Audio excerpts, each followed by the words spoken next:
En Radio Portales de Valparaíso presentamos Revelando.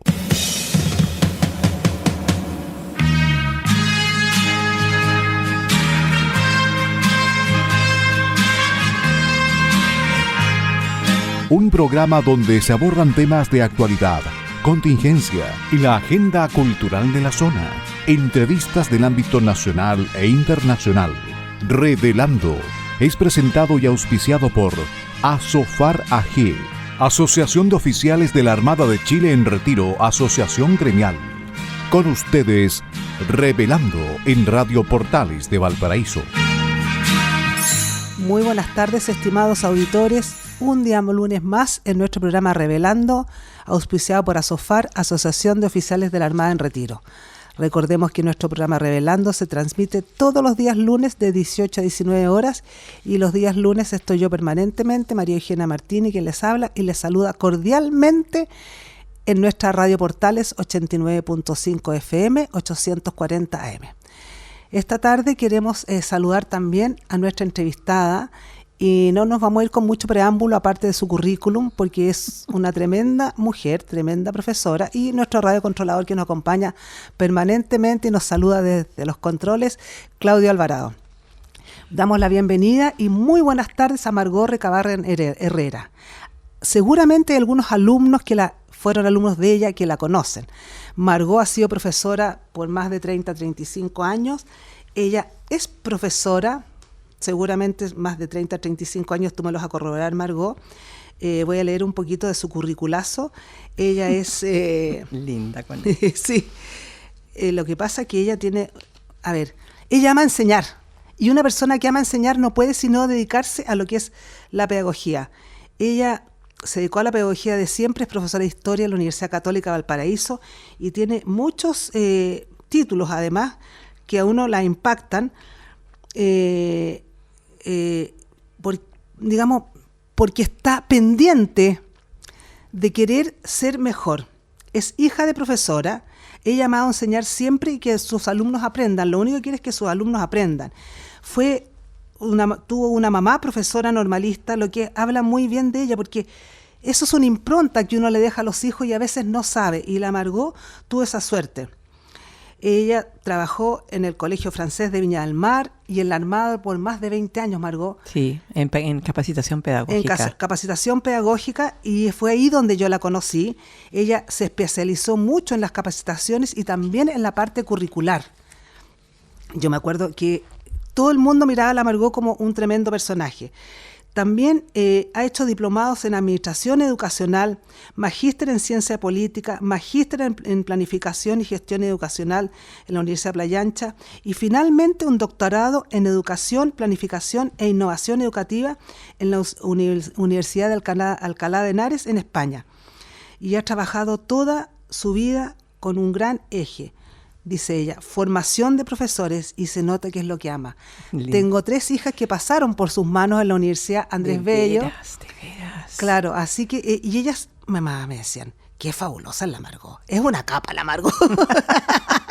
¿Te cabe alguna duda, hija? Tiene un hijo que es muy creativo y la verdad que ha inspirado a muchos profesores y profesionales a ser más y mejor de lo que son. Así que esta tarde damos la bienvenida a Margot Recabarren Herrera. Muy buenas tardes, Margot, por estar con nosotros y honrarnos con tu visita. Linda, Coné. La verdad, María Eugenia, es que para mí es un honor y es un orgullo. Cuando me llamaste me sentí muy contenta porque efectivamente mi vida ha sido el tema de la educación. Desde pequeña, desde que acompañaba a mi madre al colegio, desde que la acompañaba a sus clases, que le ayudaba a preparar materiales, me acuerdo de la mesa del comedor de nuestra casa en Villa Alemana. Mi madre trabajaba doble jornada, una mujer muy, muy esforzada. Y yo creo que nadie se extrañó cuando yo quise estudiar historia, ser profesora en el fondo, entre otras posibilidades que tenía, pero quise ser profesora y quise dedicarme a esto. Estudié en la Católica y comencé a trabajar casi al año siguiente de comenzar a estudiar, haciendo pequeños reemplazos. Entré muy joven a la universidad, era muy lolita, así que la primera vez que yo me planté formalmente como profe frente a un curso, tenía 17 años. Uy, jovencísima. Sí. Haciendo un pequeño reemplazo, no me preguntes cómo salí y cómo me paré ahí, pero la verdad es que sí lo hice. Y ha sido muy grato toda esta secuencia de años en lo que es formación de profesores en diferentes contextos con él. En estos minutos, ya desde el 2008 en adelante, soy directora del programa Pedagogía y Educación Media de la Universidad Andrés Bello. Exactamente. Y he trabajado en ese programa formando profesores de educación media con mucho cariño, realmente. Muy grato verlos volver a preguntar. Muchos de ellos, la gran mayoría, ha pasado por evaluación docente. Estamos en permanente contacto y estamos muy contentos dentro de lo que significa el contexto de la universidad con este programa que forma profesores porque quieren ser profesores, porque ven una alternativa profesional, obviamente, pero muchos también porque alguna vez se pararon como yo frente a una sala porque eran químicos, eran físicos, eran matemáticos o ingenieros o eran músicos y les gustó hacer clase, les gustó el contacto con los alumnos y por lo tanto llegan al programa y dicen, profe, yo quiero ser profesor. Claro, entonces lo que aquí es interesante destacar es que nuestra Margot aquí presente esta tarde, ella enseña no solo profesores de enseñanza media que quieren ser profesores de historia, profesores de lengua materna, profesores de castellano, de inglés, etcétera, etcétera, o profesores de básica, sino que aquella persona que tiene otro título universitario y le gusta enseñar. Entonces aquí el futuro pedagogo, ¿no es cierto?, que tiene interés en enseñar, y eso es muy lindo hoy, porque la vocación de la pedagogía no es algo que es muy innato, porque hay otras carreras que no son más que vocación, yo voy a hacer esto porque me interesa, no sé, construir una casa, porque me interesa defender a una persona, pero a Margot le interesa enseñar a aquel que quiere aprender y ella es feliz haciendo esto. Y que quieren ser profesores con él, que quieren ser buenos profesores. Buenos profesores, claro. Entonces la Margot enseña todas esas estrategias que enseñó a tantos profesores de la Armada que eran oficiales, suboficiales, gente, o sea, de todo tipo de gente de la Armada que estaba enseñando alguna asignatura en la Armada. Yo recuerdo eso tan vívidamente. Capacitación pedagógica. Capacitación fue un área preciosa, fue un área muy linda y de capacitación con tanta gente que querían ser profesores. Sí. Margot, dime, tú estás en la universidad, estuviste en la Armada, por supuesto, y ahora terminaste en la Universidad Andrés Bello, no terminaste, sino que sigues en la Universidad Andrés Bello, llevas mucho tiempo aquí, y Margot, cuéntanos cuántos alumnos y cuál es el prestigio que hoy tiene la Universidad Andrés Bello, porque la gente se pregunta, voy a estudiar pedagogía, pero mejor me voy a una más tradicional. ¿Dónde me voy? Y la Universidad Andrés Bello se caracteriza por tener una muy buena formación en el área pedagógica. Sí. Mira, con el campo de las universidades...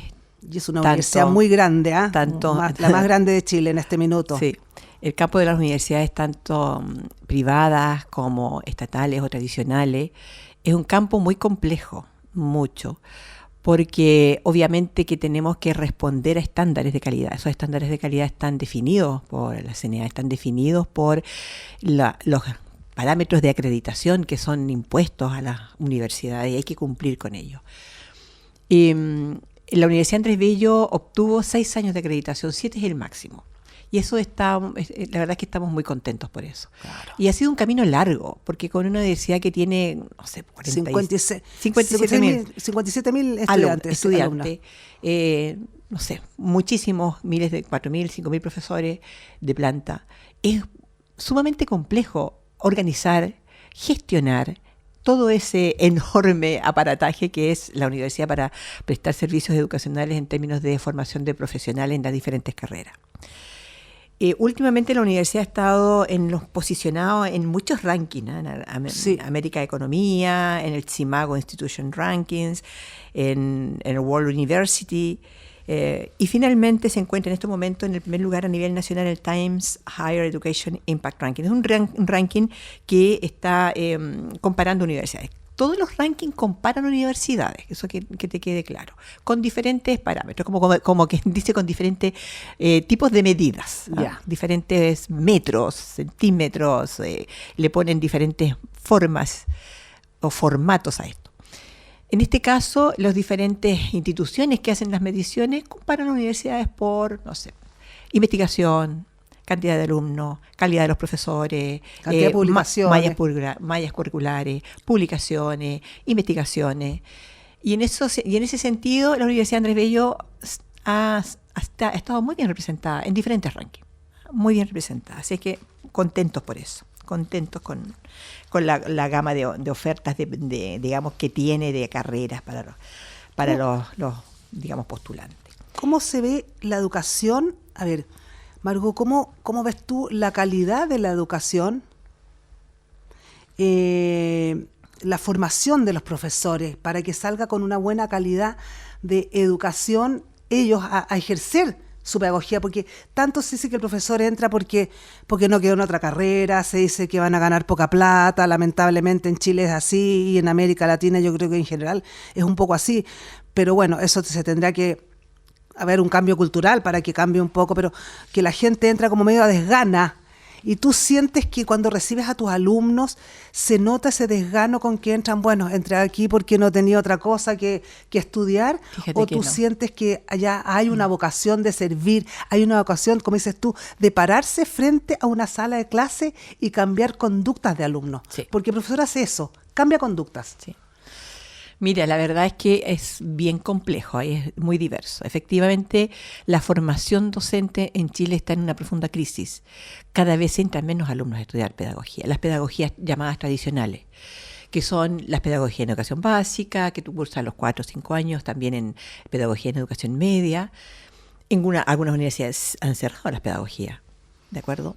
¿Y entonces, eso significa que ustedes reciben más alumnos? No, ni siquiera significa que ustedes... No, necesariamente no. Claro, entonces... Porque hay cada vez menos postulantes. Claro. Entonces, ese es el tema. Entonces, claro, la universidad hace enormes esfuerzos, estoy hablando especialmente, destaco la Universidad Andrés Bello, que acoge y rescata los esfuerzos para poder hacer que carreras de educación, por ejemplo, educación básica, parvularia, permanezcan.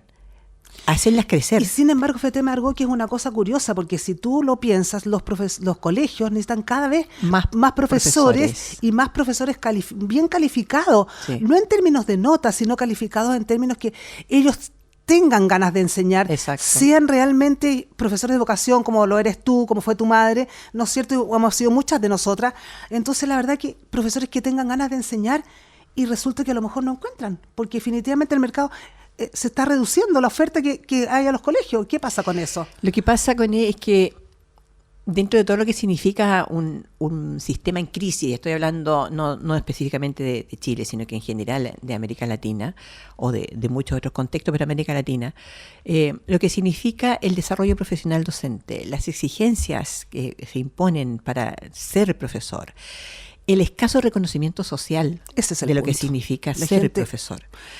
Y finalmente, obviamente, los sueldos, pero los sueldos han ido aumentando con él. Realmente han ido aumentando. O sea, el profesor... Ya no es un tema grande como fue hace un par de años atrás. Ya, no ganan lo que gana un ingeniero, no ganan lo que gana un médico, pero sí efectivamente han ido aumentando. Todavía es poco. Pero hay otros elementos que entran a la base de cómo yo me desempeño como profesor. Uno de esos elementos tiene que ver con la carga de trabajo que tienen. Es una carga de trabajo enorme. Estoy hablando de más del 90% de la realidad de los colegios de Chile. No hablo de aquellos colegios que son colegios privados, que tienen buenos staff de profesores, que tienen buenas posibilidades con alumnos que corresponden a estratos que tienen también una muy buena base sociocultural. Estoy hablando de la gran mayoría. Entonces, ¿qué pasa con ellos? Pasa que tienen muchas clases, tienen poco tiempo de preparación, tienen mucha cantidad de alumnos por curso. Eso. Y son elementos que es difícil ir manejando porque significan costos económicos, significa financiamiento. En vez de tener 2 cursos a lo mejor, o un curso de 40, 42 alumnos, ¿por qué no tener 2? Pero eso significa más costo. Entonces, hay un tema ahí que es muy como un círculo vicioso, porque claro. Entonces, ¿cómo ayudar al profesor? Bueno, en estos momentos se están trabajando, ojalá a nivel de políticas de Estado, lo que significa la educación, no dejarlo al vaivén de políticas solamente de gobierno, sino que debieran ser grandes lineamientos. Yo creo que el Ministerio de Educación ha ido formalizando elementos estructurales muy buenos con él. Cuando definió los estándares de desempeño para los profesores, estaba hablando del año 21 recién, cuando definió esos estándares, antes estaba el marco para la buena enseñanza que sigue, pero esos estándares son para las carreras de pedagogía que quieren formar profesores, estos son los estándares, y con eso se evalúan y con eso se determinan los perfiles. Para la carrera profesional docente, estos son los estándares. Para todo lo que signifique el trabajo en el aula con los alumnos, estos son los estándares. Por lo tanto, ¿y se cumplen esos estándares, Margot? Ese es otro tema. Claro, ese es el punto, porque uno dice, claro, eso solo, entonces esa es mi pregunta, digamos. Sí, yo creo que hay líneas de desarrollo que son complejas en este minuto, pero evidentemente pongamos por un lado el Ministerio de Educación con estas líneas que están definidas, que son buenas, en general son buenas. Uno podrá decir, esto puede ser mejor acá, la evaluación docente puede ser mejorada, obvio que sí, en muchos sentidos, pero ya, tenemos algunos patrones con los que podemos trabajar. Hay un marco, digamos. Hay un marco. Lo otro es cómo aterriza esto en los colegios. Hay un concepto en currículum que se llama la bajada curricular con él. Y la bajada curricular significa que están las bases curriculares. Esto es lo que debiera aprender el desarrollo de las habilidades, desarrollo de conductas, desarrollo de manejo de contenido. Esto es lo que debiera aprender un alumno. Primero medio, segundo, tercero, primero básico, segundo, tercero, cuarto básico. Cuando tú bajas esto a las unidades educativas, a los organismos, por ejemplo, regionales, comunales, a la unidad educativa, llega en el colegio y ahí hay que hacer lo que se llama la traducción de estos grandes planes para aterrizarlos a los colegios. Perfecto. Y finalmente llegan a la sala de clase. Pero en esa traducción, entiéndase, con elementos de costo, de tiempo, de contexto, de realidades, de cada uno de los establecimientos, cuando llegamos y aterrizamos a la sala, no se aterriza esas bases. Es muy difícil. Es muy difícil. Y piensa que la última patita de esto es que yo hago una evaluación para que mis alumnos, para saber si aprendieron, sí. Hago una evaluación y cuánto evalúo de ese enorme currículo que está inicialmente, cuando es como un embudo con él. Cuando yo ya llego a la evaluación, llego apenas a una muestra de esos aprendizajes. Y a veces esas muestras son buenas y a veces no son buenas. Pero es una muestra, es una fotografía del momento. Y con eso yo tomo medidas o decisiones para saber qué hacer.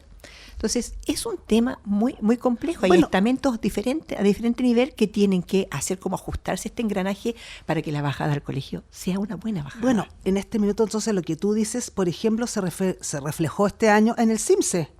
Un 56% de los alumnos de enseñanza media no rindieron los parámetros, los límites mínimos que tenían que rendir en matemática. Sí. ¿Te fijas? Entonces eso es, tú dices aquí en una carta estupenda que escribiste en la tribuna del lector Mercurio Valparaíso hace un par de semanas, que claro, eso no es solamente un tema de la pandemia, es un tema que viene de antes. Sí.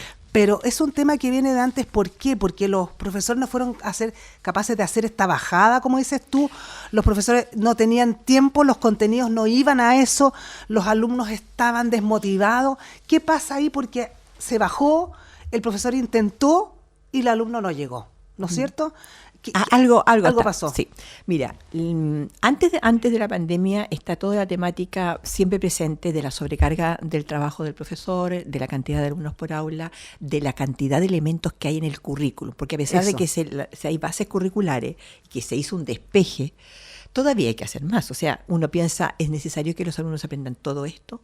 A veces es más importante que desarrollen habilidades, y el tema es el desarrollo de habilidades precisamente en un contexto muy complejo, que después se agudiza con el tema de la pandemia. Por lo tanto, cuando los chicos entran a la pandemia y quedaron, Chile lidera, que yo me da mucha pena ver este gráfico de la OCDE, donde Chile lidera todos los países en términos de cantidad de días de clases perdidos. Chile es el que más tiene. Chile es el que más tiene. ¿Y cuántos tiene, Margot? Porque tiene usted 260 números de días acá en un año escolar. Es el año completo. Es el año completo. Entonces tenemos, aquí está Chile, está Polonia, después Brasil, Costa Rica, Colombia, Israel, Turquía, Lituania, y vamos bajando, y llegamos a los países que menos perdieron, y tenemos, no sé, Corea, Netherlands, España, Francia, Norway, Luxemburgo, Suiza. O sea, la verdad es que queremos ser país subdesarrollado, queremos mejorar la calidad de la educación, pero pareciera que lo que está implantando o lo que está guiando, ¿no es cierto?, como dices tú, el Estado, porque ya no hablemos de gobierno, es algo que va en contra. Entonces, no están en contra. No, ¿Cómo lo hacemos, Margot? No es así. Lo que pasa es que las decisiones que se tomaron por múltiples factores. No fueron mirando hacia atrás, no fueron las mejores decisiones.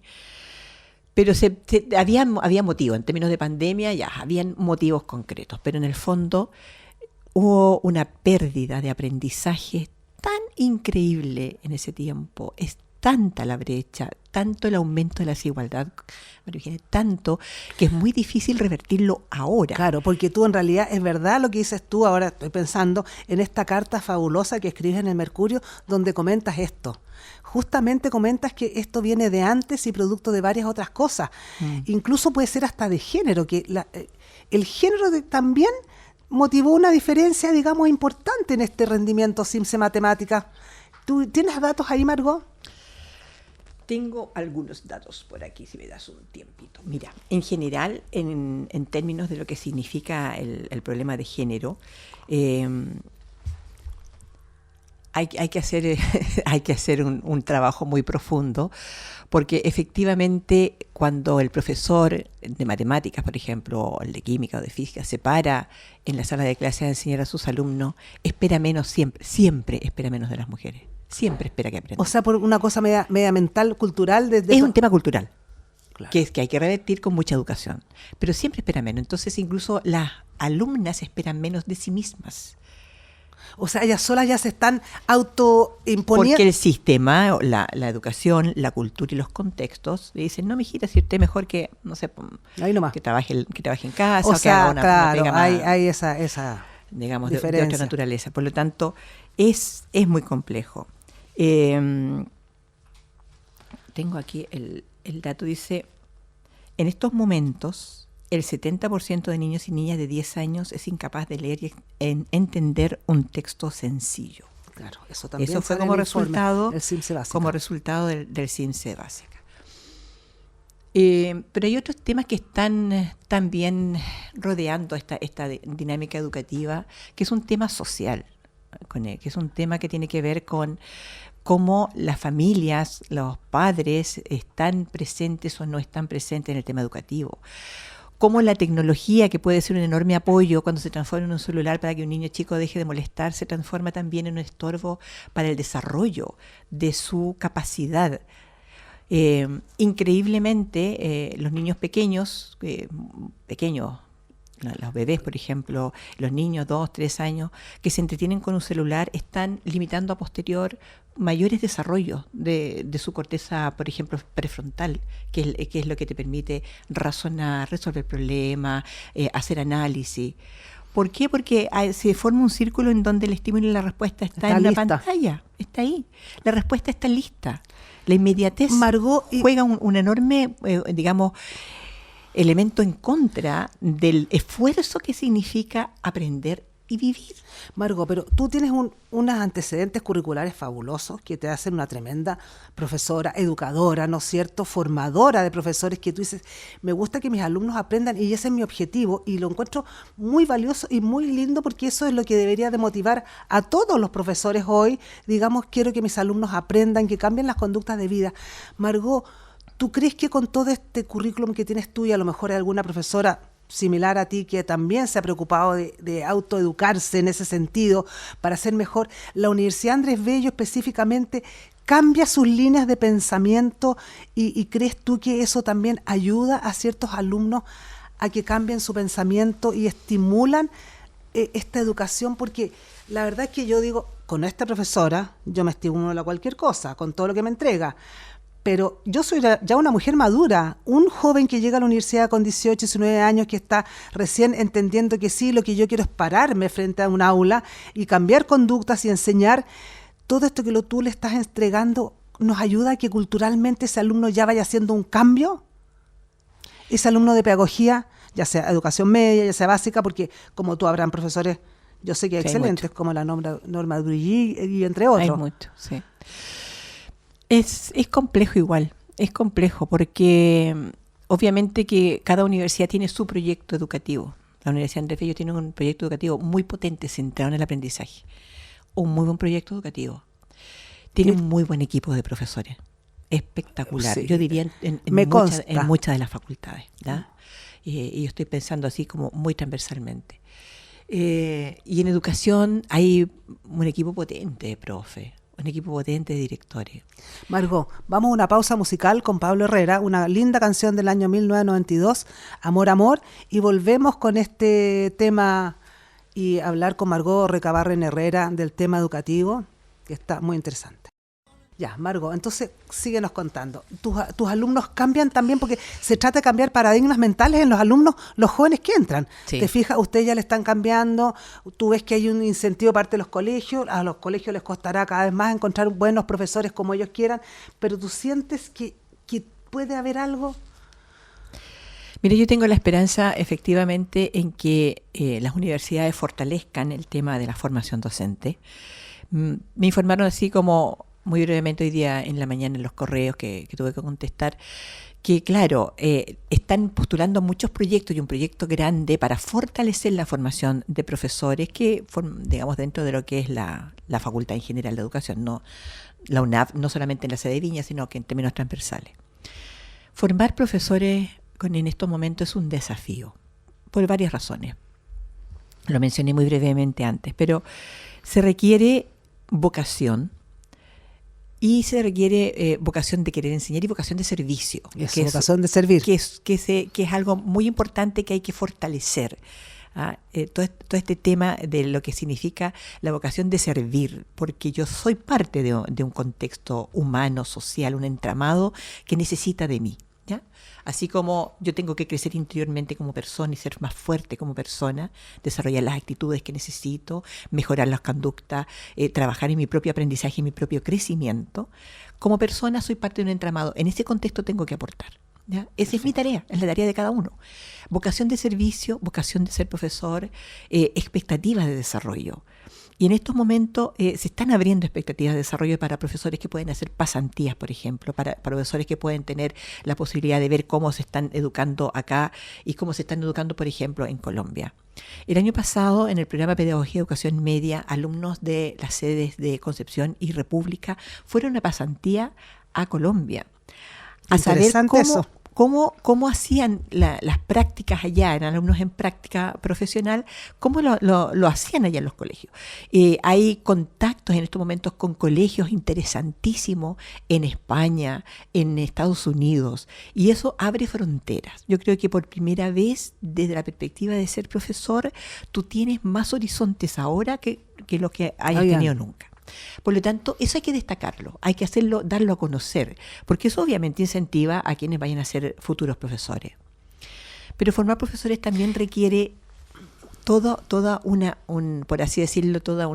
orgánica y una mística de trabajo en función de hacer que ellos, los profesores, se mentalicen que lo que se requiere es hacer que mis alumnos que están ahí sentados en sus salas de clase quieran aprender, porque aprender es el resorte para vivir.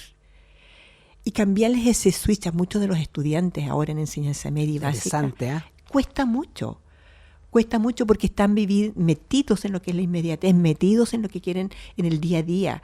Muy pocos o algunos se proyectan en lo que significa qué voy a hacer, qué va a ser, cómo me voy a desarrollar, qué es lo que quiero ser. Margot, y usted, por ejemplo, ya tuvieron alumnos que fueron, ¿no es cierto?, a Colombia, etcétera, etcétera, y tú ¿encontraste algún feedback positivo en ellos? Porque seguramente tú, entre otros profesores, hablaron con ellos, conversaron, cuánto tiempo estuvieron allá, pero qué les significó para ellos en su carrera futura. ¿De acuerdo a qué ustedes mandan a estos alumnos? ¿Pueden mandar a 1, a 5, a cuántos, a 7? ¿Cuánto es el intercambio que tienen? ¿Y cuál es el feedback que reciben de estos alumnos? Ya. Porque eso es súper importante. Es un esfuerzo de internacionalización que está haciendo el programa Pedagogía y Educación Media, que tiene otra patita que te voy a mostrar que es muy interesante ahora. Pero efectivamente la idea es abrirle frontera a los profesores. ¿De acuerdo? Les puede prestar alguna ayuda, ellos tienen que también poner de su parte porque no tenemos la forma económica de poder hacerlo de mejor manera, pero lo que significa para ellos en términos de crecimiento es que ven otra realidad. Ya. Tú no sabes lo importante que es para comparar cualquier realidades. persona ver otra realidad, cómo lo hacen, cómo resuelven los temas, cómo desarrollan la temática curricular en las especialidades en que ellos fueron. Pero claro. Y eso es un aprendizaje per se. O sea, el hecho de al que tiro. te impregnas de elementos diferentes. Eso por una parte. Hay otro pequeño esfuerzo que se hizo también el año pasado, que se va a repetir este año, con la Universidad de Bucaramanga, que consiste en que alumnos de media participen en un simposio internacional que tienen ellos, que se llama Formación de Líderes para el Futuro. Ya, o sea, ustedes toman alumnos de enseñanza media. Sí. Entonces, por ejemplo, eligen un par de colegios al azar. Se invita a participar. El año pasado participaron el Liceo José Cortés Brown. Perfecto. Y el Colegio María Goretti. Perfecto. Entonces, ¿qué hacen los alumnos? Hacen una presentación. La temática el año pasado era inmigración. Esa era la temática para todos los alumnos. Perfecto. Y tenían que preparar una propuesta, en el fondo, de cómo lo hacen en su colegio, qué elementos tienen para poder trabajar de mejor manera en este contexto donde hay cada vez más inmigrantes, qué significa para ellos, etcétera. Entonces fueron 4 ponencias que hicieron, 2 del Liceo José Cortés Brown y 2 de María Goretti, fueron presentados, seleccionaron una de cada una, y ellos desde acá de Chile, en línea, hicieron la presentación en este simposio que estaba el salón lleno en la Universidad de Bucaramanga, y fue precioso, fue una experiencia muy linda que queremos repetir ahora. Bueno, y estos alumnos quedaron, el feedback de esos alumnos, porque estaban fascinados. Pero porque ellos sienten que aprendieron. Sí, y también abrieron fronteras, también se sintieron parte de una comunidad que trasciende su escuela, las paredes de su espacio educativo, porque es más allá, porque se contactaron también con jóvenes desde, digamos, en este caso, de otros colegios. Este año están invitados Chile y Argentina a participar, y vamos a hacer todo lo posible para que los alumnos de media se entusiasmen. ¿Cómo lo hacemos esto? A través de nuestros alumnos en práctica en los colegios. Nuestros alumnos en práctica son los que invitan a estos alumnos y les ayudan a preparar las ponencias. La temática de este año es sumamente interesante, algo nuevo, novedoso. Sí. Yo no lo había escuchado y te felicito por aquello, Margot. La temática de este año es conservaciones de las especies. La temática la escogen incluso los mismos alumnos a través de una encuesta con un formulario de Google. Y eso seguramente motivará a otros a querer seguir en esta carrera de pedagogía y darse cuenta que a través de la pedagogía pueden enseñar mucho y pueden obtener mucho también. Qué interesante, Margot, lo que ustedes hacen como Universidad Andrés Bello. Es muy lindo. Margot, ¿esto implica algún cambio en el currículum que ustedes tienen en la enseñanza media, en la enseñanza básica? Porque el currículum está tan pesado para los profesores. No pesado. A ver, pareciera que el currículum tiene que ir desviándose en otros aspectos. Mira, hay dos focos ahí. Uno que es el currículum de lo que significan las bases curriculares de enseñanza media que la fija el Ministerio de Educación, que requieren una revisión, pero que ya están focalizadas en el desarrollo de habilidades, cosa que es súper importante, que fue la importancia de estas, lo que se llaman las competencias básicas, las habilidades, que fue lo que hubo un descenso enorme con el tema de la pandemia. Y el otro es el currículum del formativo de las carreras de educación. Eso. En este caso, el programa de Pedagogía de Educación Media tuvo una nueva malla curricular. Fue acreditado por la CNA por 4 años, que para un programa pequeño es un logro muy importante. El programa ha sido acreditado 3 veces. La primera vez fue por 4 años, fue por una agencia acreditadora. La segunda vez por 5 años, también por una agencia acreditadora. Y finalmente por 4 años por la CNA. ¿Cuál es la diferencia entre una agencia y la CNA? La CNA es el organismo oficial, rector, claro. El más exigente. Es que para comentarle a nuestros auditores, porque el más exigente. Para mí es lo mismo. No, es el más exigente, etcétera. Claro. Yo he sido parte también de comisiones acreditadoras en otras universidades, pero no, la CNA es lo que la Comisión Nacional de Acreditación tiene los parámetros, o sea, tiene las exigencias. Sé que otros programas como el nuestro formativo en su momento tuvieron 1 año, 2 años, o sea, tener 4 años con la CNA es un lujo. Vamos a seguir, por supuesto, aumentando, si queremos. Por eso el esfuerzo de internacionalización, por eso que nuestra malla ahora tiene 3 semestres, tiene 3 prácticas. Por eso que los ejes son la formación en estas competencias pedagógicas fundamentales. Ya, pero entonces tú dices que el currículum, el core, digamos, del currículum ha ido variando para la enseñanza a los profesores, ¿no es cierto?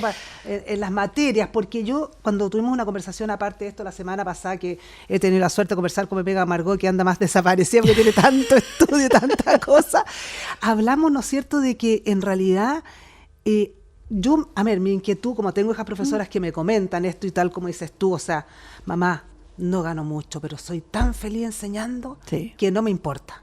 Bueno, eso es una cosa, pero muchas veces mis hijas me han dicho, mamá, si lo peor aquí es enfrentar a los apoderados. Y en la universidad no nos enseñan a cómo tratar al apoderado, porque esto es un todo. El alumno y el apoderado y el colegio, digamos, los profesores a la par de uno, pero uno puede enfrentar al profesor, pero al apoderado es un tema. Sí. Entonces, una tuvo que estudiar una diplomado en orientación para poder hacerlo. Sí. ¿Qué opinas tú de aquello? Porque los alumnos, profesores, Mira, a veces se quejan. lo que pasa es que también en términos formativos, pedagógicos, también hay líneas diferentes. Ya. La formación tradicional de los profesores de enseñanza media, en términos formativos, tiene una muy fuerte carga disciplinar. Enseñan mucho de historia, Contenido, enseñan mucho contenido. matemática, enseñan mucho y enseñan muy poco a enseñar.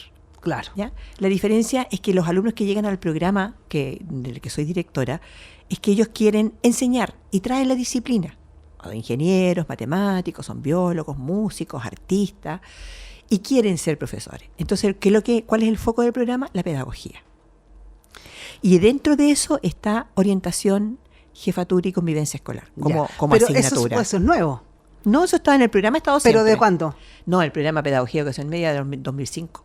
Ya. Ha estado siempre orientación y jefatura. Ya. Lo que pasa es que también está en la formación disciplinar de las otras carreras, pero a lo mejor no lo aterrizan en profundidad. Exactamente. Nosotros hacemos mucho estudio de caso, nosotros ponemos simulaciones. Ya usted llegó a la sala de clase, pasó a lo siguiente, ahí está sucediendo. Pero yo creo que a lo mejor habría que hacerlo más transversal a la educación básica también.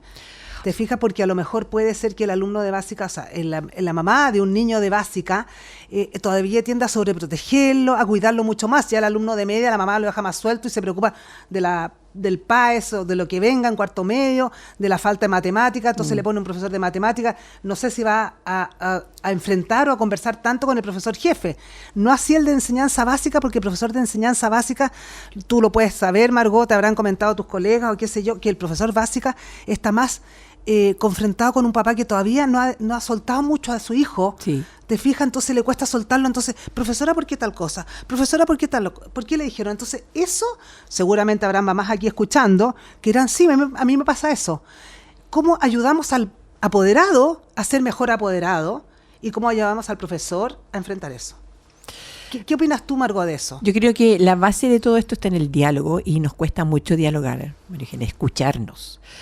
El profesor desarrolla dentro de sus competencias esta capacidad, que es la capacidad de escuchar al otro, porque tiene que hacerlo, son sus alumnos y son los apoderados y son sus pares dentro de la unidad educativa. Y a los papás y a las mamás a comunicar con claridad. ¿Por qué? Porque cuando yo no conozco bien lo que está sucediendo en la sala de clase, cuando no conozco el contexto, a lo mejor me parece que el profesor tomó una decisión, hizo esto y ¿por qué? Entonces a lo mejor también a confiar un poco más en lo que el profesor hace. Ya, eso es un buen tema y un buen punto. A preguntar y a interiorizarse. Hay papás que están muy pendientes y van a las reuniones de apoderados. Hay otros papás que son papás ausentes, incluso de básica, María Eugenia. Ah, claro. Absolutamente ausentes. Entonces, claro, si yo pienso en el núcleo de la familia, como sea que esta familia esté constituida, yo necesito que esa familia se comunique con el colegio, se comunique con el profesor, que exista una claridad en ese diálogo, que el motivo común que los une es la educación de sus hijos. Es la educación de ese pequeño que está en la sala de clases. Ese es el motivo común, que este pequeño se forme bien. ¿Cómo puede cooperar la familia? A lo mejor con elementos de claridad, a lo mejor, por ejemplo, con horarios claros, a lo mejor ayudando a que el chico tenga espacios de estudio, a lo mejor reduciendo la tablet o el celular. Claro. Porque para poder darle espacio de desarrollo. A lo mejor habría que conversar con el profesor, la profesora, jefe, qué sé yo, de una forma más proactiva y no de una forma más de choque. Sí. Pareciera que el apoderado va en términos, sobre todo cuando es un niño básica. Yo creo que ya en enseñanza media no pasa eso. Te deben comentar tus alumnos, pero en enseñanza básica, como la mamá todavía está soltando al hijo o a la hija, entonces le cuesta, entonces va como en choque, como, profesora, ¿por qué? Y protegiendo al hijo. Sí. Y a lo mejor tiene que ir con una actitud abierta de escuchar al profesor, que tiene más herramientas, que pasa más horas al día con él, ¿no es cierto? Y eso es importante entonces para los apoderados que nos están escuchando hoy y que son apoderados de enseñanza básica, pero para hacer la tarea más fácil y llevadera al profesor y al niño, porque cuando el niño se siente dividido en dos mundos, lo que la profesora dice y a quien el niño admira, ¿no es cierto?, entre la sala de clase, pero llega a la casa y el niño no permite que esto sea porque la mamá lo protege, lo cuida, entonces se ve muy, muy dividido. Yo veo que eso sucede. Sí, debieran tener en ese caso como metas comunes y más coordinación y más, digamos, Más escucharse, diálogo. más diálogo para poder... Pero un verdadero diálogo, Sí. no un diálogo confrontacional. Eso sería un elemento que es muy importante, el diálogo, el generar de estos patrones o referentes de trabajo que le permitan al chico estudiar, que le permitan expresarse, que le permitan los espacios de creatividad. Es una tarea, o sea, tampoco nos dan a ningún papá y mamá, nos dan un manual de ser papá y mamá. No. Aquí está el manual para que usted sea papá y mamá. No existe, ¿de acuerdo? Y uno aprende equivocándose. Pero yo creo que dentro de todos esos espacios, escuchar, preguntar y comunicarse y establecer un diálogo me permite, mamá, papá, a mí, poder entender mejor a mi profesora. Claro. Hay profesoras que son magníficas. Yo tengo una prima profesora en Santiago, matemáticas, que todos los años sus alumnos ganan los concursos matemáticos, las competencias matemáticas, y ella... Y me muestra los reconocimientos que le hacen sus alumnos. Son maravillosos. Es lindísimo. O sea, esto es una familia de profesores. Entonces, es cómo no sentir orgullo y al mismo tiempo cómo duele cuando a veces el papá no sabe eso, desconoce eso. ¿Me explico? Entonces ¿por qué mi alumno está haciendo esto?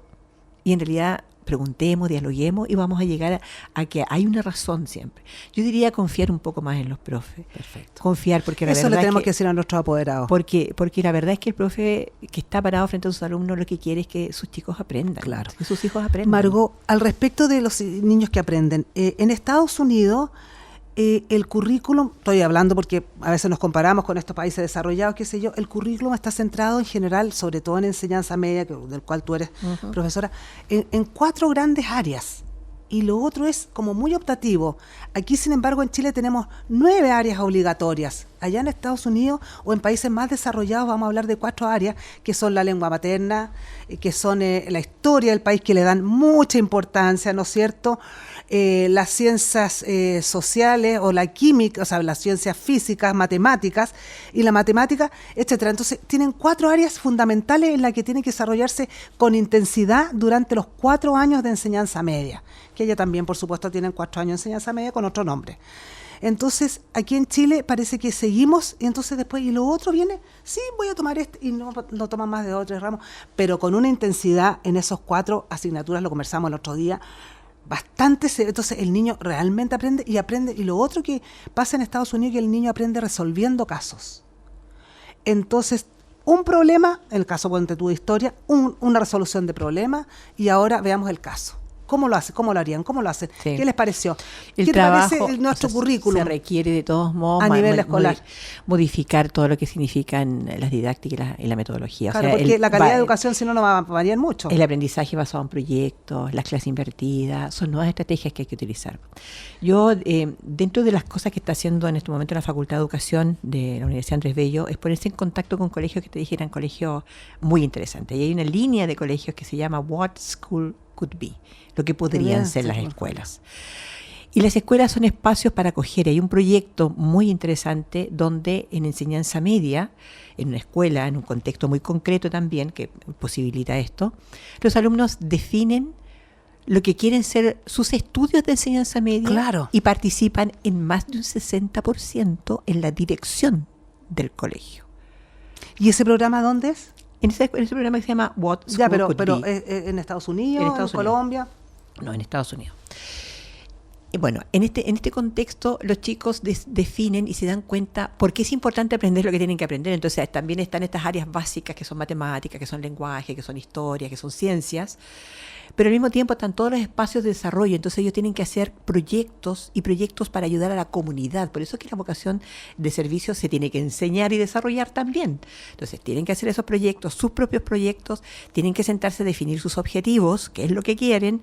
Y la verdad es que escuchar a esos chicos diciendo, mire, yo he trabajado en este colegio más que lo que nunca pensé trabajar, porque están metidos en ese sistema.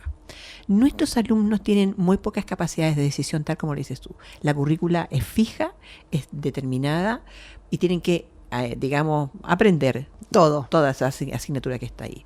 Uno piensa, necesitan todo, para desarrollarse, qué es lo que quieren, qué es lo que más les sirve. Entonces, por supuesto que las metodologías como el desarrollo de proyectos son metodologías que le van a servir a ellos, porque tienen que hacerlo. Mira, hay un estudio comparativo entre la educación en Estados Unidos y en Japón.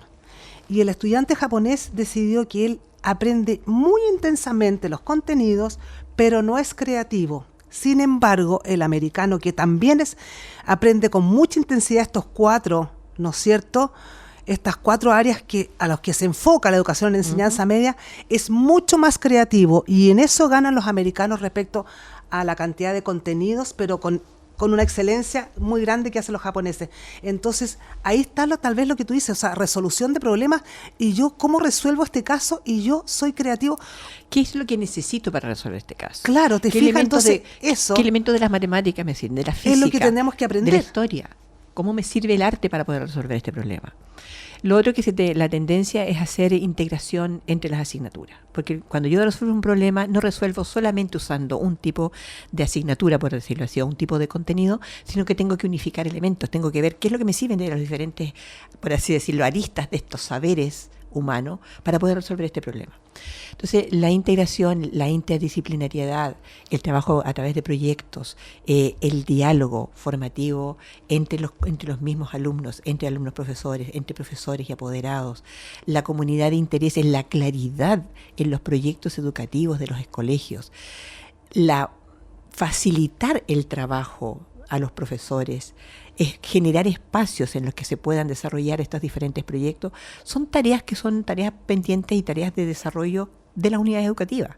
Así es que hay mucho todavía que por hacer, mucho. ¿Qué nos podrías dejar tú para nuestros auditores? ¿Qué les podríamos decir a nuestros auditores? A ver, tanto aquel auditor joven que está pensando desde su carrera, como dices tú, un ingeniero que quiere ser profesor de universidad o de algún colegio, ¿no es cierto?, un químico, etcétera, o un profesor de enseñanza media. ¿Qué nos podrías decir para su futuro? ¿En qué se enfocan? ¿Qué ven? ¿Qué te gustaría a ti como universidad con conductas, sino que vinieran, pero que tú les puedas incentivar? ¿Qué les podemos dar a nuestros auditores que nos están escuchando? Porque aquí seguramente hay mucha gente, incluso nuestro radiocontrolador, que es profesor, ¿no es cierto?, de locución, y que lo hace súper bien, porque la semana pasada, antepasada, nos estuvo aquí en una clase de locución, pero clarísima, pero claro, es adulto con adulto, pero tú tienes jóvenes, ¿no es cierto? ¿Qué le quieres decir a los jóvenes?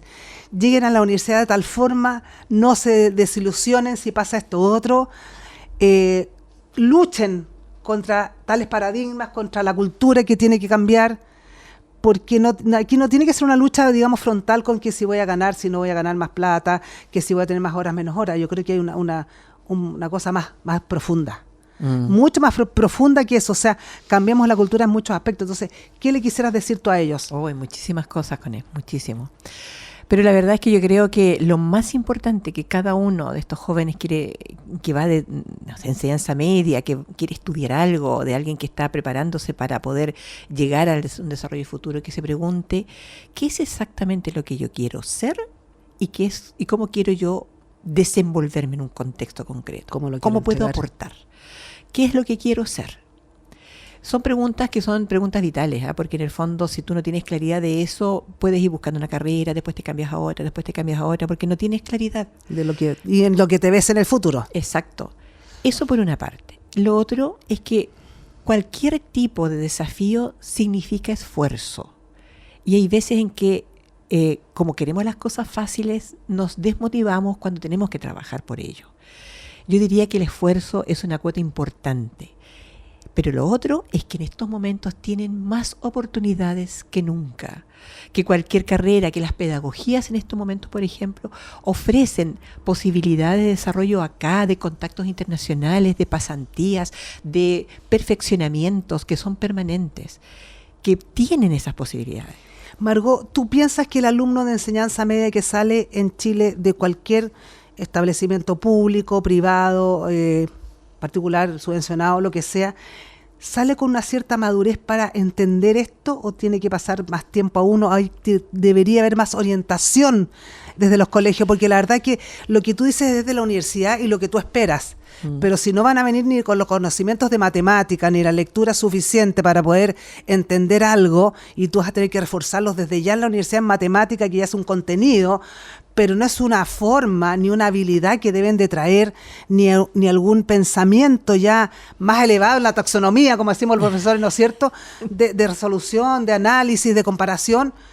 ¿Tú piensas que al colegio todavía le falta, ¿no es cierto?, eso que deberíamos entregar a nuestros alumnos? Si la enseñanza media se transformara en espacio donde los alumnos fueran capaces de desarrollar proyectos, analizar, desarrollar el pensamiento reflexivo, la vocación de servicio, si fueran capaces de hacer eso, por supuesto que llegarían mejores preparados a la universidad. Y eso no existe No existe, pero no existe en diferentes enclaves. En algunos sí.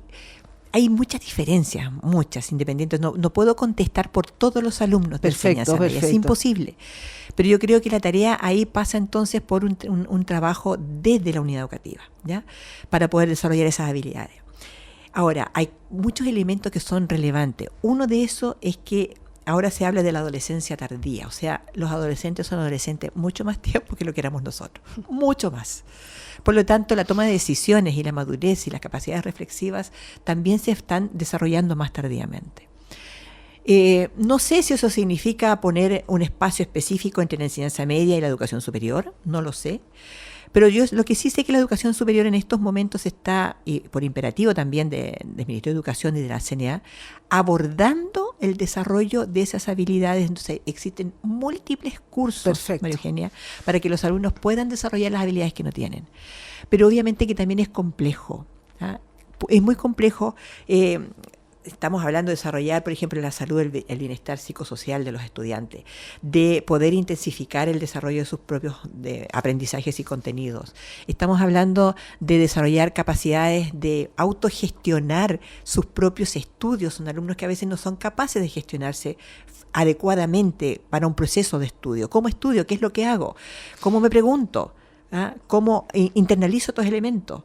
¿Qué pasa con los procesos de aprendizaje? Esos son muchas aristas. Las universidades en general tienen que, digamos, abordar estas aristas con programas especiales, y la universidad lo hace. ¿Y ustedes, Margot, tienen algo para que ayuden a los colegios, a los profesores que llevan muchos años en la pedagogía, con todo lo que tú sabes, y seguramente ustedes están abiertos a ir a los colegios y decirles una capacitación pedagógica, pero moderna, digamos? Hay un programa precioso en la Facultad de Educación que se llama LAB, Laboratorio de Aprendizaje.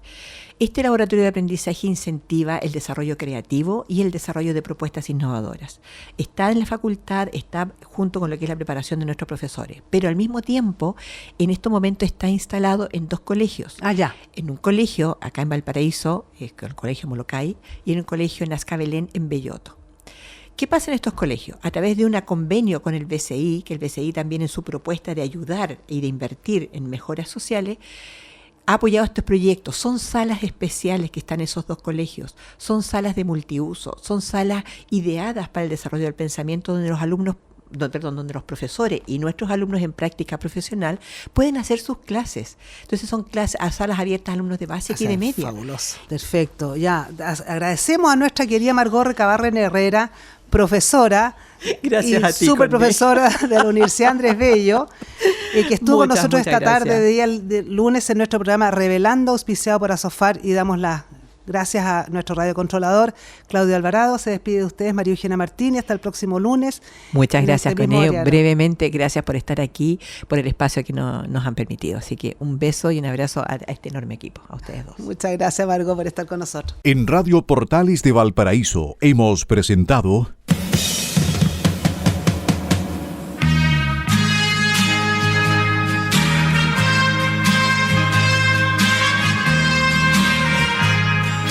Revelando, un programa donde se abordan temas de actualidad, contingencia, entrevistas del ámbito nacional e internacional.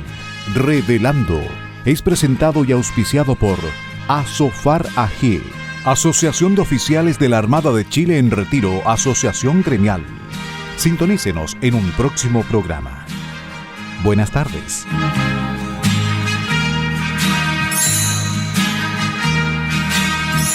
Las opiniones vertidas en este programa son de exclusiva responsabilidad de quienes las emiten y no representan necesariamente el pensamiento de Radio Portales de Valparaíso.